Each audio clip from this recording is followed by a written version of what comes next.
네, 우리는 지금 대림절이라는 이 한 달의 기간을 지나고 있습니다. 예수님께서 이 땅에 오시기 전 이 시간을 우리가 기념하면서 우리들의 마음에도 예수님이 오시기를 기다리고 있죠. 네, 어느덧 우리가 대림절 몇 주 차죠? 네, 3주 차입니다. 그리고 성탄절이, 그러니까 크리스마스가 2주 남았어요. 너무 신나는 것 같아요. 오늘은 예수님의 탄생을 준비한 인물, 바로 요셉에 대해서 우리가 한번 나누고자 합니다.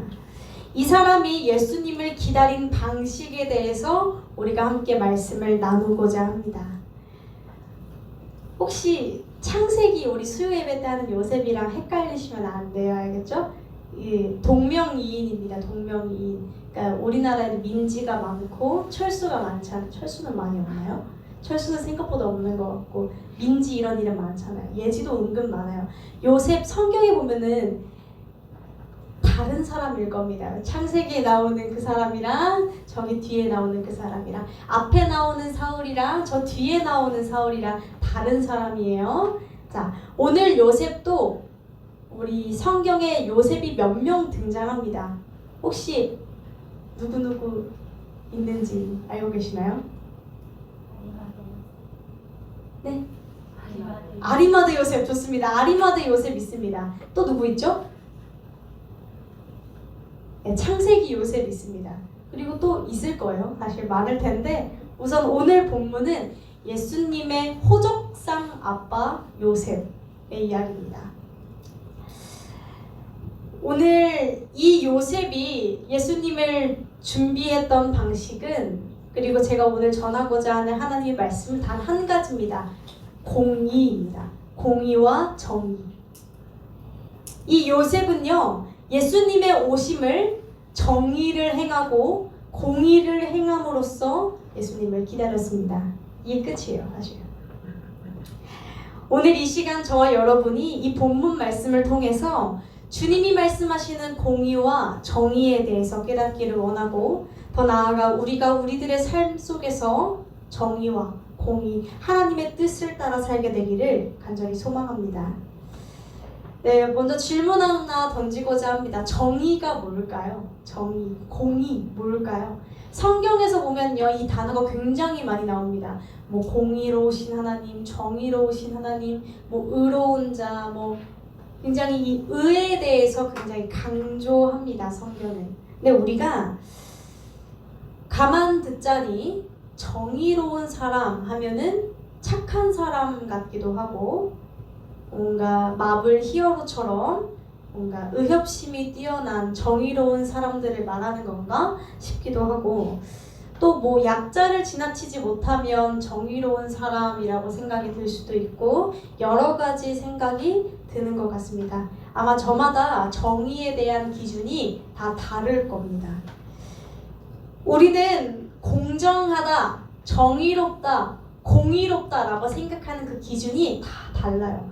누군가는요, 정말 선의를 베푸는 것이 공의롭다라고 생각할 수도 있고요. 누군가는 이렇게 생각할 수도 있어요. 눈에는 눈, 이에는 이. 내가 당했으면 너도 당해야 돼. 이게 공정한 거지 라고 생각하는 사람들도 있어요. 또는 모든 법을 평등하게 적용시키는 게 공의 아닌가? 라고 생각할 수도 있을 것 같아요. 여러 많은 정의들이 있는데, 그렇다면 오늘 이 요셉이 보여준 정의와 공의의 태도는 어떤 것이었는지 우리가 살펴보길 원합니다. 본문으로 들어가서 시점은 예수님 탄생 8개월 전입니다. 8개월 전. 예수님 탄생 8개월 전. 한 커플이 등장합니다. 한 커플이 등장하고요. 이 커플의 이름은 마리아와 요셉입니다. 제가 만약 여기에 BGM을 깐다면 아까 그 마니또 뽑았을 때 그 BGM을 깔 것 같아요.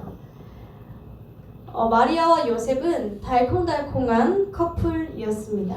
이 둘은 어떤 사이래요? 오늘 본문 보니까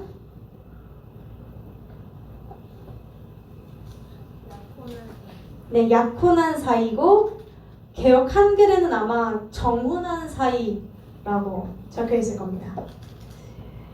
그리고 아직 동거하기는 전이라고 해요. 이 둘은 굉장히 알콩달콩한 커플이었습니다. 이 당시 이스라엘에는요, 우리나라는 약혼에 대한 문화가 이래요. 결혼하기 전에 서로 약속하는 걸 약혼이라고 부르죠. 우리나라에서는. 네, 이스라엘은 좀 달라요. 이스라엘은 결혼 문화가 진짜 특별하거든요. 그래서 어떻게 하냐면 이 사람들이 정혼을 하는 그 순간 이미 법적인 부부예요. 정혼을 했다라는 건 이미 혼인신고는 했다라는 거예요. 혼인신고를 했는데 그러고 나서 이스라엘 사람들은 어떻게 하냐면요, 떠납니다. 누가? 남편이. 누구를 두고? 와이프를 두고. 와이프를 친정에다 잠깐 맡겨두고 떠납니다. 어디를 가냐면요, 집 구하러, 내 집 마련하러 떠납니다. 우리나라 현실이랑 비슷하죠. 집이 있어야 일단 뭐 데리고 살든가 어쩌든가 할 거 아니에요. 그래서 남편이 집을 먼저 구하러 떠나요. 성경에서는 이렇게 표현돼요. 예비할 처소를 마련하러 가느니라. 떠나요. 그동안 와이프는 뭐 하냐면요, 신부 수업 받고 있어요. 집에서 이렇게 막. 신부 수업이 보통 어떤 수업 받나요? 저 사실 신부 수업을 안 받아봐서 잘 모르는데 뭐 다양한 걸 받겠죠. 이제 뭐 뜨개질인가요 혹시? 신부 수업 뭐 요리나 뭐 이런 것들을 받겠죠. 이 당시에는 그랬어요. 그래서 정혼하고 동거하기 전이라 했잖아요. 이 말인즉슨 마리아랑 요셉이랑 정혼하고 나서 서로 얼굴을 잘 못 봤다는 얘기예요. 내 집 마련하러 떠났으니까요. 그래서 보통 언제 남편이 돌아오냐면 신랑의 아버지가 이제 얘기해요. 자, 이제 때가 됐다. 이제 가라. 하면은 깜짝 쇼로 등장해가지고 신부를 데리러 가는 거예요. 그렇게 혼인잔치가 벌어져요. 이게 이스라엘의 결혼 문화예요. 이런 모습들을 가지고 있는데 이 요셉과 마리아가 정혼을 하고 나서, 다른 말로 혼인신고를 하고 나서 요셉은 내 집 마련하러 떠났습니다. 그래서 이 둘이 준비 기간 동안 이렇게 좀 떨어져가지고 서로 살림 합칠 날을 좀 기다리고 있었다고 해요. 그리고 이 당시에 저 몰랐는데 꽤 나름 연애 결혼이었다고 하더라고요. 저는 부모님이 다 지정해주는 줄 알았어요, 이 시대 때는. 근데 그런 거 너무 좀 싫어하거든요. 내 남편은 부모님이 정해주고, 제가 요즘 세대 사람이라서 그런 거 너무 싫어해요. 근데 이스라엘은 연애 결혼이었대요. 언제 연애를 했냐면, 이게 딴 얘기예요.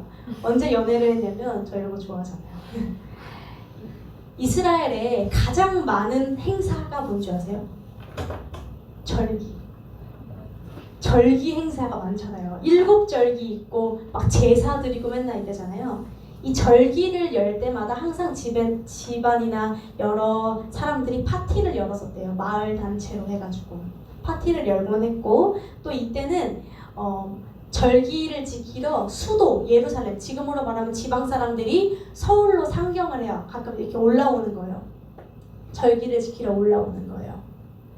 이 시즌에 남자와 여자가, 우리들이 흔히 말하는 썸을 탄대요.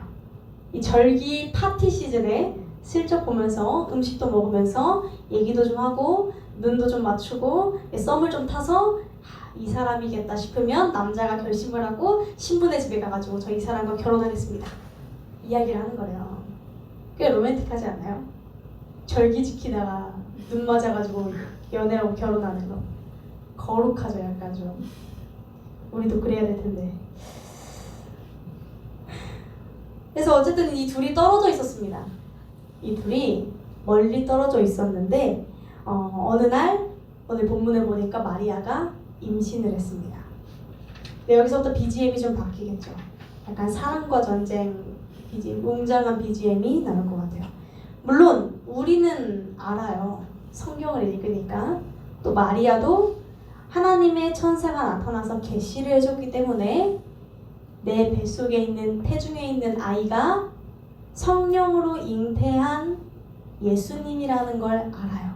마리아도 알고 이 본문을 보는 우리도 알아요. 근데 문제는 뭐예요? 요셉은 몰라요. 요셉은 몰라요, 아직. 그리고 동네 사람들도 몰라요. 그리고 이게 따지고 보면 성령으로 잉태했다라는 이 말 때문에 지금도 기독교를 못 믿는 사람들이 굉장히 많아요. 성령으로 잉태하는 게 어떻게 말이 되냐? 이 당시에도 그랬겠죠. 성령으로 잉태한다. 이해할 수 없는 일입니다. 근데 이런 상황에서 요셉이 어떤 경로를 통해서 누군가의 쏟다 말을 전달을 통해서 마리아가 임신했다라는 걸 들었습니다. 요셉은 생각했죠. 아, 내 애가 아니다. 그의 마음이 어땠을까요? 아마 억장이 무너지고 피가 거꾸로 솟을 것 같습니다.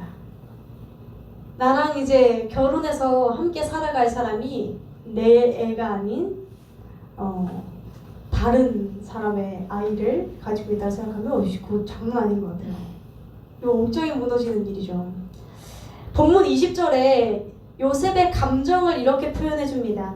이 일을 생각할 때, 이게 한국어로 번역된 성경은 항상 보면 느끼지만 좀 점잖아요. 느낌이 문체가 좀 점잖은데 이게 원래 의미는 이런 의미를 가지고 있는데, 첫 번째는 심사숙고했다라는 의미래요. 그리고 또 하나는 속이 뒤집어질 정도의 깊은 빡침이 일어났다라는 표현을 가지고 있다. 이 일을 생각할 때. 어쩌면 너무나 지극히 당연한 분노입니다. 지금 피가 거꾸로 쏟죠. 물론 성경은 부부의 세계도 아니고 성경은 사람과 전쟁도 아니기 때문에 이 요셉이 어떤 대화를 했고 얼마나 화가 났고 뭐 이런 걸 기록하지는 않지만 우리가 조금 상상력을 동원해서 생각해 본다면 이 정도는 했을 것 같아요. 요셉이 가만히 앉아서 그래 그럴 수 있지라고 했다기보다는 뭐 집에 있는 벽을 두 번 정도 친다던가 화가 나가지고 소리를 좀 지른다거나 이런 여러 가지 있었겠죠. 우리 사랑과 전쟁 보면 그러잖아요. 괜히 벽 때리고 그러잖아요. 상대가 바람핀 거 알아요. 제가 이쯤에서 성도님들께 한번 여쭤보고 싶어요. 이런 경우에 요셉이 어떻게 하는 게 좋을까요? 제가 한 3분 정도를 여쭤보려고요. 결혼하신 분들 중에서 이 미네랄 집사님 어떻게 하는 게 좋을까요? 요셉이 잘 모르겠어요. 좋습니다. 너무 선하셨어요. 잘 모르겠어요. 이런 너무 선하셨어요. 그러면 조금 더 솔직하게 말해주세요. 우리 사모님. 끝내요? 아, 끝내요 그냥. 나름 젠틀하네요. 끝내는 거 당연한 거 아니었나요? 우리 권사님은 어떠실 것 같으세요? 기다려서 생각.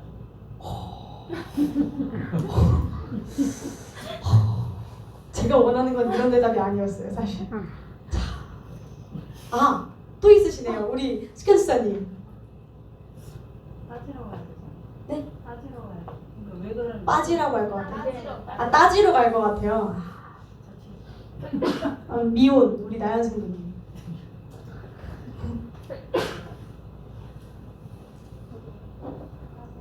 따지러 갈 것 같아요. 다들 점잖으시네요. 아니 생각해봐요. 아니 생각해서 우리 감정이입을 좀 해보자고요.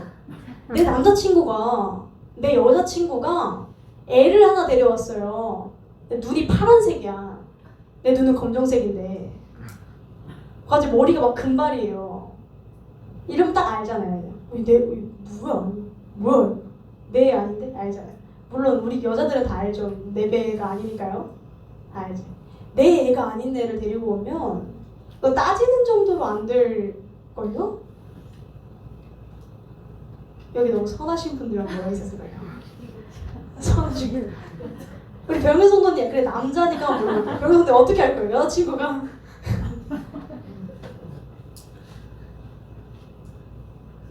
복수 좋아요. 복수 좋아요. 우리 혹시 지휘자님 어떻게 하실 것 같으세요? 목살 잡을 것 같아요. 좋아요. 목살 한번 잡고 복수하고. 우리 혹시 승우 선생님 어떻게 하실 것 같으세요? 헤어지는 걸로 끝날 것 같아요. 젠틀하시네요. 우리 전도사님 어떠실 것 같으세요? 파혼? 꽤나 젠틀하신 분들과 함께하고 있는 베데스다 교회입니다. 저는 가서 죽여버릴 겁니다. 저는 그런 생각을 해봤어요. 이 사람이 다니고 있는 직장에 메일을 보내야겠다.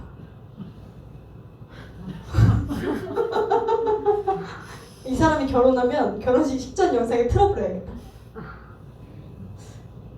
저만 너무 악독한 사람이 된 것 같은 기분이에요. 근데 우리 이런 생각들을 합니다. 왜냐면 정말 내 상황이 되면 분에 못 이겨서 어떻게든 이 사람을 능지처참해야 되잖아요. 죽여버려죠, 이 사람들. 근데 우리가 일단 공통적으로 나타나는 특징은 아마 이런 행동일 겁니다. 누군가한테 말하는 걸 거예요. 알려야죠. 너무 힘드니까요. 그러니까 요즘 사람들이 이제 네이트판에 글 올리잖아요. 제 남친이 바람 폈어요. 이렇게 네이트판 안 보시나 봐요. 저는 가끔씩 인스타그램에 떠서 봐요. 유튜브에 이렇게 올리고 사랑과 전쟁에 제보하고 우리 결혼과 지옥 사이 거기 막 제보하고 그러잖아요. 하다못해 친구들한테라도 이야기를 하겠죠. 내 소중한 사람들한테 얘기해서 같이 씹어먹든 욕을 하든 해결의 방도를 찾든 할 겁니다. 근데 그의 행동을 보게 되면 19절에 우리가 한 번 더 읽어보기를 원합니다. 우리 함께 읽겠습니다. 시작. 그 남편 요셉은 의로운 사람이라 저를 드러내지 아니하고 가만히 끊고자 해요. 여기 베데스다 교회 성도님들 같은 사람이 이 요셉인 거예요. 가만히 끊고자 했대요. 드러내지 아니하고. 고대 근동에 네이트판이 있었으면 이 이야기는 1등감이거든요. 사실 유튜브에 올렸으면 아마 100만 뷰 정도 찍었을 영상인데 그 누구에게도 드러내지 않고 분노와 아픔을 요셉이 스스로 감당하기 시작합니다. 그리고 사실 이 당시 율법에는 우리 나라보다 조금 더 강력한 바람핀 사람에 대한 처벌이 있었어요. 어떤 처벌이었냐면요. 이게 되게 통쾌하기도 하고 좀 잔인한 것 같기도 하고 그런데 만일 약혼한 처녀가 외간 남자를 만나서 동침하면 마을 사람들에게 일단 다 알립니다. 다 알리고 둘 다 돌을 쳐서 죽여버립니다. 꽤나 짜릿한 방법으로 대하는 것이 이 당시 율법이었습니다.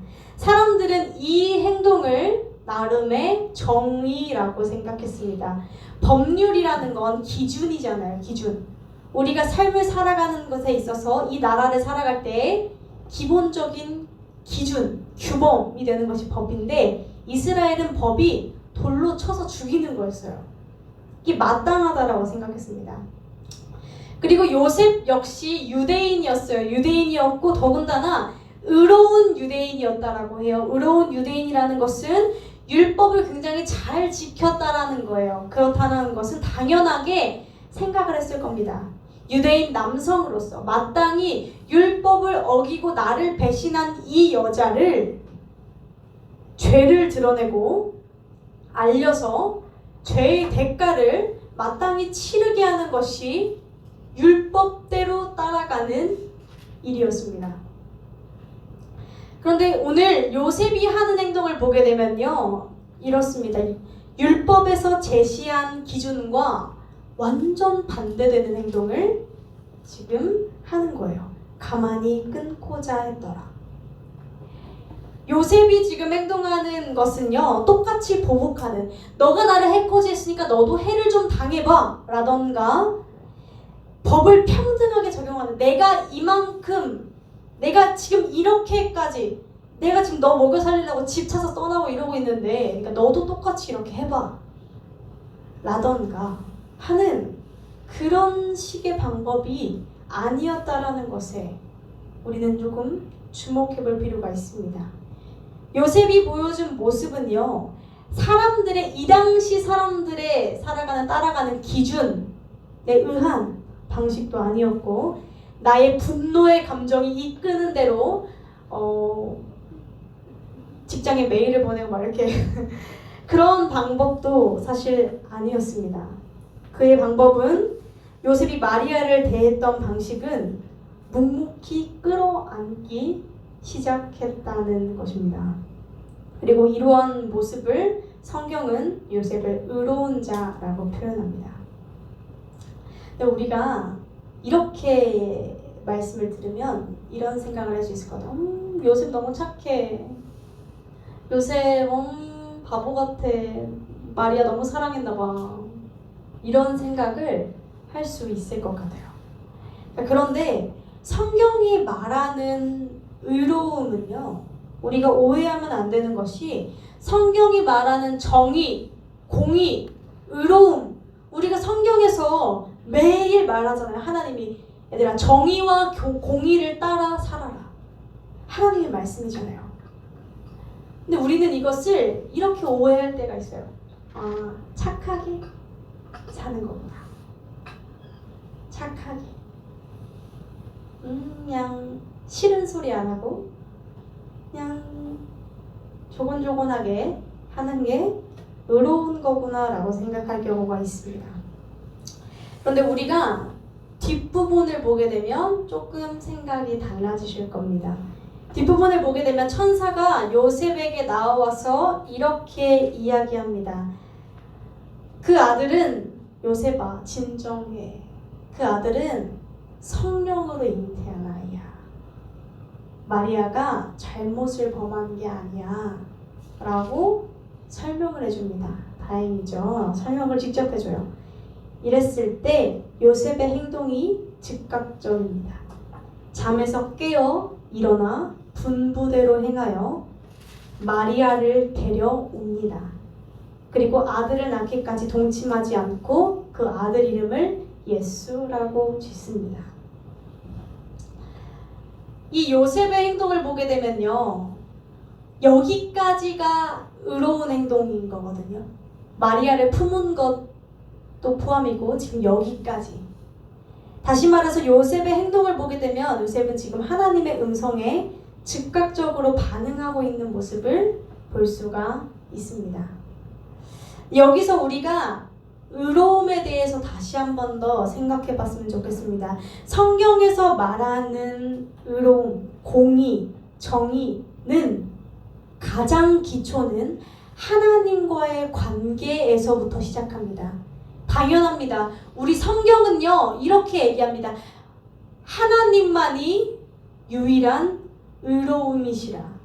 하나님만이 그는 반석이시니 그가 하시는 일이 완전하고 그의 모든 길이 정의롭고 진실하고 거짓이 없으신 하나님이시니 공의롭고 바르시도다. 하나님만이 유일한 의로움이시라고 이야기를 합니다. 그렇기 때문에 하나님과의 관계가 바로 세워질 때 하나님의 의로움이 나에게 덧입혀지는 상태를 우리는 공의를 따라 정의를 따라간다라고 이야기한다는 것입니다. 요셉은요, 이 마리아에 비해서 사실 그렇게 주목받는 인물은 아닙니다. 마리아는 엄청 칭송받지만 그렇게까지 주목받는 사람은 아니에요. 그러나 그의 행동을 볼 때 이 요셉은 하나님 앞에서 자신을 바르게 세워놨습니다. 그리고 하나님 앞에서 행동할 줄 알았던 사람입니다. 그리고 이 사람은 하나님 편에 서서 마리아를 바라볼 수 있었던 사람입니다. 물론 제가 지금 하나님의 말씀을 전하면서도 이런 오해가 없으시길 바랍니다. 만일 정말 이 성경에 나온 그 문자 그대로 해석해서 바람펴도 용서해라 이런 이야기가 절대 아닙니다. 다만 성경에 나온 하나님과의 바른 관계를 가졌던 수많은 인물들은 한 가지 공통점이 있었는데 굉장히 중요한 거예요. 하나님과 그 사람 사이에 율법이 없었다는 겁니다. 이상하지 않나요? 우리는 하나님의 율법을 잘 지켜 행하는 것이 맞다라고 생각하잖아요. 근데 아브라함을 보게 되고 지금 이 요셉을 보게 되고 여러 사람들을 보게 되면요. 하나님과 이 사람들 진정한 신앙인들 사이에 율법이 없습니다. 이게 무슨 말이냐면요. 율법대로 법대로 한다면 요셉은 마리아를 돌로 쳐 죽였어야 됐습니다. 그러나 요셉은 율법보다 중요한 게 마리아를 살리는 거였습니다. 그리고 하나님의 뜻을 따라 순종하는 거였습니다. 아브라함 볼까요? 아브라함한테 하나님이 조금 이상한 것을 시키십니다. 너의 아들 독자 이삭을 번제로 바치라.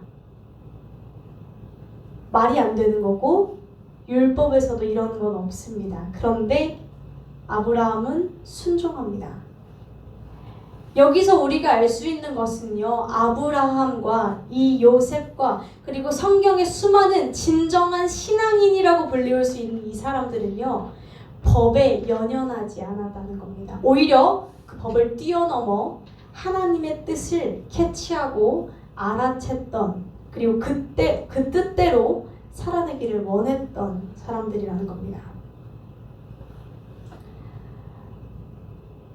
우리가 이 모습을 예수님의 모습 속에서도 찾아볼 수가 있습니다. 우리 이사야서 말씀인데 찬양 가사 속에서도 있습니다. 상한 갈 때 꺾지 않으시는 꺼져가는 등불 끄지 않는 이 찬양 제목 혹시 아시나요? 꺼져가는 등불 끄지 않는 상한 갈 때 꺾지 않는 그 사랑 맞아요. 그 사랑입니다. 그 사랑 변함없으신 거짓없으신 성실하신 그 사랑 이렇게 나오잖아요. 근데 이 찬양 가사랑 다르게 원래 성경 말씀에서는 이렇게 표현하고 있습니다. 상한 갈대를 꺾지 않으시고 꺼져가는 등불을 끄지 않으셔서 신실하게 정의를 이루어내시리라. 중동에서는요, 최근까지도 갈대가 굉장히 중요한 것 중에 하나였다고 해요. 이 갈대로 뭘 만들어내면 집도 만들고요. 갈대로 조그만 배도 만드는데 사용했습니다. 근데 이 갈대가 중요한 건 상해 있지 않았어야 됐어요. 상하면은 집으로 못 쓰잖아요. 상하면은 배로 못 만들잖아요. 그래서 상한 것들은 어떻게 하냐면 갈대가 상해 있으면 그걸 꺾어다가 땔감으로 썼어요. 뭐 어떡해요? 그 집으로 쓸 수도 없잖아요. 상한 갈대를 다시 이렇게 거기다 비타민을 넣어가지고 이렇게 빵빵하게 만들 것도 아니고 이미 상해버린 건 어쩔 수 없다. 빠르게 판단하고 가망이 없다. 빠르게 판단하고 땔감으로 썼습니다. 꺼져가는 등불. 이 당시의 등불은요 어떻게 생겼냐면 주전자처럼 생겼습니다. 약간 이렇게 주전자인데 여기 앞에 머리가 달려 있는 거예요. 그래서 여기에 심지가 달려 있었어요. 근데 우리가 아시는 것처럼 이 심지가 불이 살짝 불씨가 남아있는 상태로 이렇게 불이 쭈쭈쭈 붙으면 이게 또또또똑 꺾이잖아요. 이 심지가 꺾이는데 이 불씨 남아있는 개가 바닥에 떨어지면 어떻게 돼요? 불나요? 불나지 않나요? 불나는 것 같아요. 제 생각에 불이 날 것 같아요. 그죠? 그래서 사람들이 심지를 이렇게 보고 불이 꺼져가면요 이게 꺾여질 것 같으면 미리 끊어줬어요. 이거를. 그래야 불이 안 나니까요. 얘는 가망이 없잖아요. 이미 다 탔는데. 근데 예수님을 여기에다 비유합니다. 예수님은 어떻게 공의와 정의를 행하시는 분이냐면 상한 갈대를 꺾지 않는 분이래요. 그리고 꺼져가는 등불을 끄지 않는 분이래요. 굉장히 무모한 이야기라고도 할 수 있을 것 같습니다. 우리 사람들은 이렇게 얘기합니다. 사람은 고쳐 쓰는 거 아니다. 이걸 예수님 버전으로 해석하면요. 사람 다 고쳐 쓸 수 있다. 이게 예수님 버전입니다. 우리는 그 아줌마는 말이 안 돼. 상도덕이 없는 사람. 고쳐 쓸 사람이 못 돼. 사람 안 변해. 라고 얘기하는 것이 우리인데요. 이 기준에 따라서 그래서 우리가 볼 때 우리가 사람과 관계를 맺으면 우리는 자연스럽게 그 사람에 대한 정보를 빠르게 분석합니다. 이 사람 성격은 이런 것 같고 MBTI는 이런 것 같고 이 사람은 이런 건 좀 별로야. 이 사람은 그래 뭐 이런 건 좀 봐줄 만하네. 분석을 합니다. 사람을 만날 때. 그러다 보면 우리 안에는 어떤 게 생기냐면요. 그 사람을 바라보는 렌즈, 다시 말해 편견이라는 게 생깁니다. 색안경이 생깁니다. 이 사람은 이럴 거야. 경험치죠, 경험치. 이 사람 내가 알아봤더니 이래. 이런 경험치. 물론 이게 살아가면서도 굉장히 중요하다는 것을 잘 알고 있습니다. 그러나 우리가 기억해야 되는 것은요. 예수님이 그들을 바라보는 렌즈를 우리가 껴야 한다는 거예요. 예수님은요. 지나치게 편견이 없으신 분이었습니다. 예수님은요. 사람이 봤을 때 저 사람은 글러먹었어 하는 그 사람에게 다가가셔서 아니 너는 내 사랑하는 내 자녀야 라고 손을 잡으시고 그들과 함께 하셨습니다. 공의와 정의를 행한다라는 것은 엄청난 거창한 말이 아닙니다. 뭐 몇백만 원씩 뭐 기부를 하십시오 뭐 이런 이야기도 사실은 아닙니다. 이 이야기만 하고 말씀을 맺고자 하는데요. 우리가 하나님의 정의와 하나님의 공의에 대한 방법을 생각할 때 이걸 생각하셨으면 좋겠습니다. 이걸 기준치 삼으면 내가 어떻게 살아야 할지 조금 그림이 보일 것 같아요. 예수님이 오늘 오심에 대해서 천사가 예수님을 두 가지로 표현합니다. 뭐라고 표현하는지 혹시 빠르게 찾아서 말씀해 주실 분 있으실까요? 두 가지로 나옵니다. 네, 예수라 하라 죄에서 구원할 자. 그리고 또 하나는 뭐죠?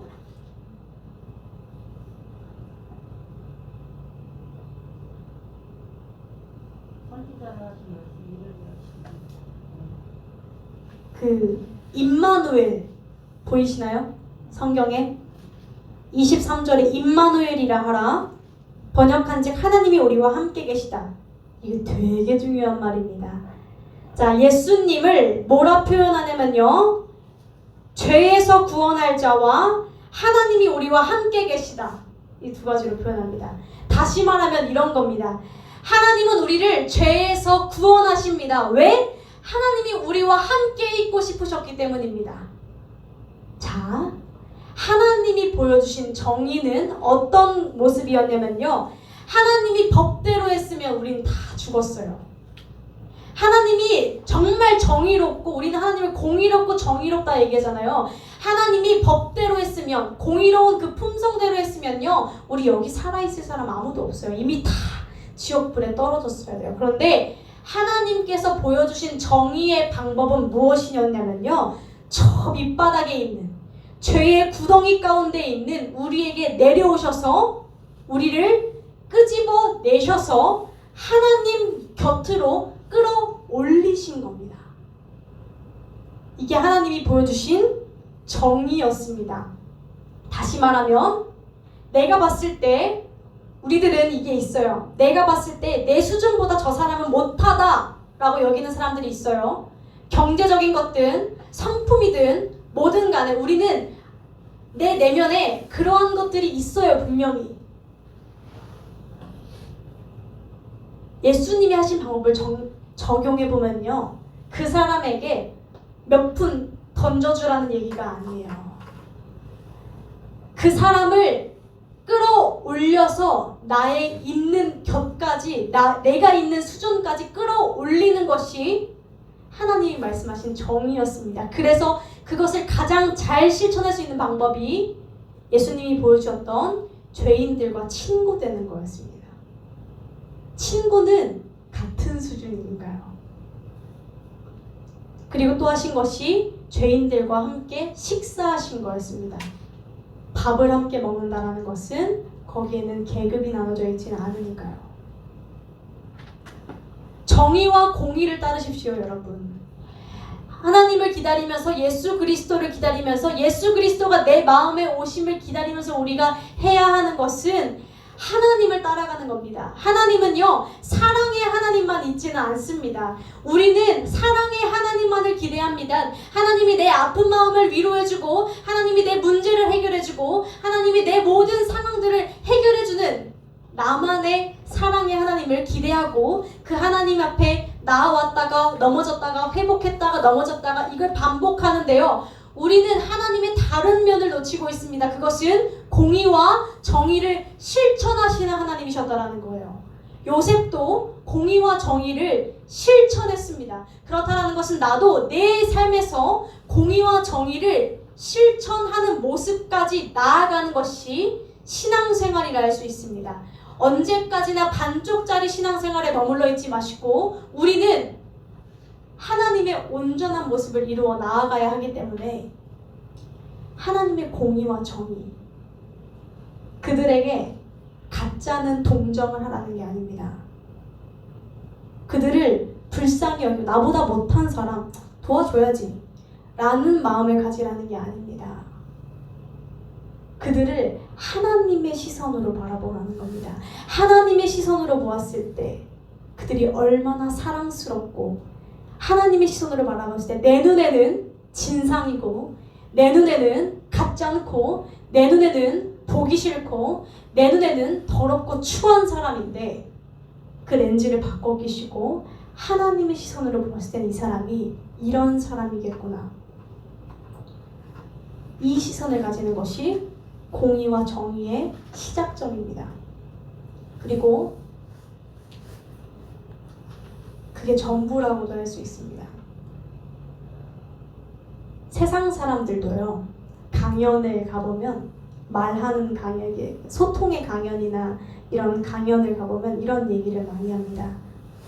사람들을 대할 때 이 사람이 정말 이해가 안 가는 사람이 있어요.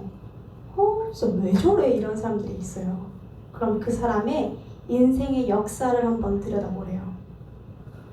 다 보고 나면 이해 못할 사람이 없대요. 하나님을 믿지 않는 이들도 그런 시선을 가지고 있습니다. 하나님 앞에 서 있는 우리는 어떠한 태도를 가져야 되는지, 하나님 앞에 서 있는 우리는 어떠한 시선으로 그들을 바라봐야 하는지, 우리가 남겨진 이 2주 동안 우리들에게 이것이 숙제가 되기를 원하고 이것을 실천해 나가기를 간절히 소망합니다. 기도하시겠습니다. 사랑이 많으신 주님, 우리 한 사람 한 사람 당신이 사랑하시고 당신이 귀하게 여기시는 이 모든 이들 가운데 주님께서 부르시고 함께 말씀을 전해주셨습니다. 주님, 우리들이 철저하게 주님의 하나님의 공의와 정의를 따라 그 의로움을 따라 살아 걸어갈 수 있도록 도와주시옵소서. 주님이 하셨듯이 또 요셉이 보여줬듯이 상한 때를 꺾지 않으시고 꺼져가는 등불을 끄지 않으시고, 주님, 모두가 아니라 말할 때, 모두가 저 사람은 아니라고 이야기할 때 그들에게 가진 그 희망을 품고 다시 한 번 더 다가가는 우리가 되게 하여 주시옵소서. 예수님의 이름으로 기도드렸습니다. 아멘.